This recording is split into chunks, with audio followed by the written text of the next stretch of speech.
Cuando leemos las Escrituras, no siempre entendemos lo que está diciendo. Como ya habíamos mencionado anteriormente, vamos a estar estudiando para conocer quién es Jesús en el Evangelio de Juan, su naturaleza, a través de los nombres que aparecen ahí.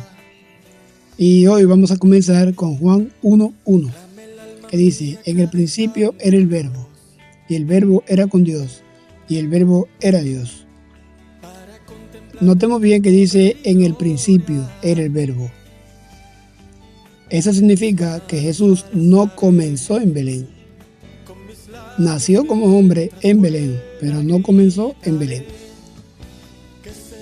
Él no empezó en un pesebre. Él ya existía desde el principio. Pero no solo dice que era el Verbo, dice que el Verbo estaba con Dios y que el Verbo era Dios. Esto es profundo. Jesús no es una creación. Jesús no es un profeta más. Jesús es Dios.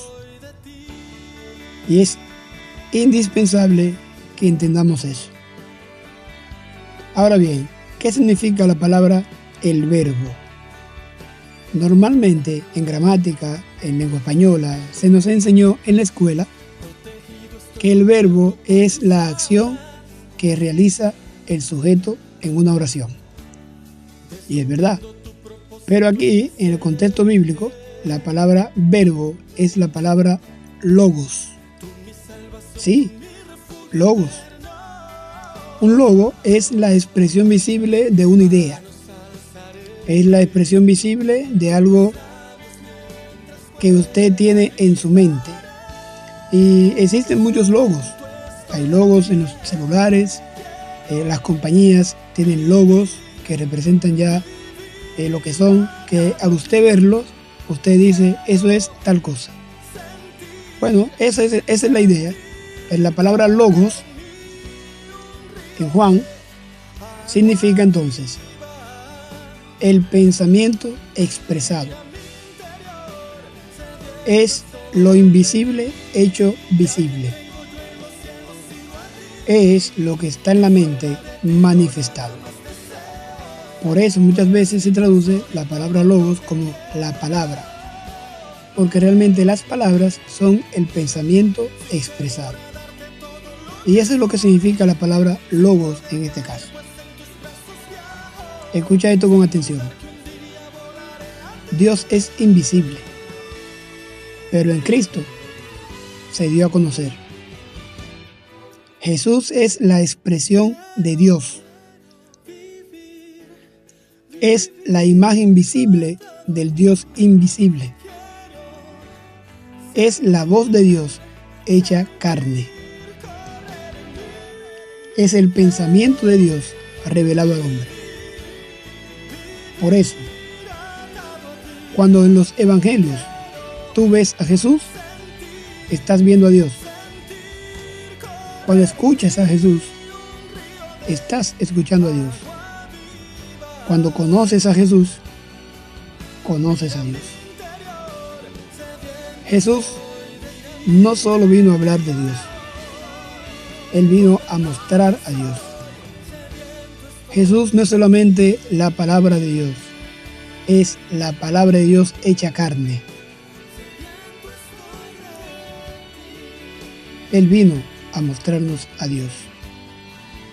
Y el punto de todo esto es que si no entiendes quién es Jesús, no puedes predicar correctamente.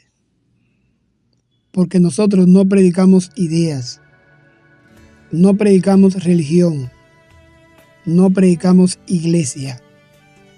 Predicamos a Cristo, al Verbo, al Dios que se hizo visible, con un propósito que luego veremos.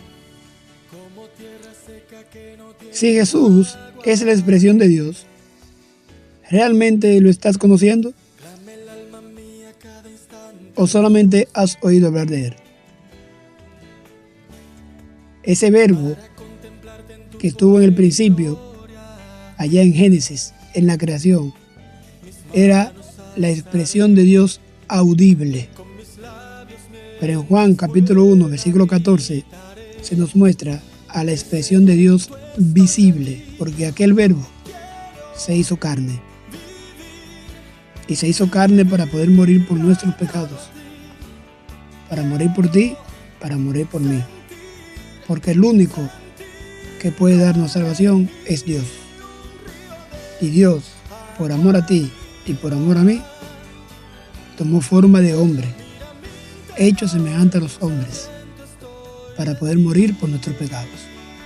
Porque la paga del pecado es muerte, y Cristo murió en nuestro lugar. Como Dios invisible, como Dios eterno, no podía. Pero como Dios hecho hombre, sí pudo. ¿Entiendes lo que lees? Cuando leas que en el principio era el verbo, y el verbo era con Dios, y el verbo era Dios, entiende que Jesús es la expresión visible del Dios invisible.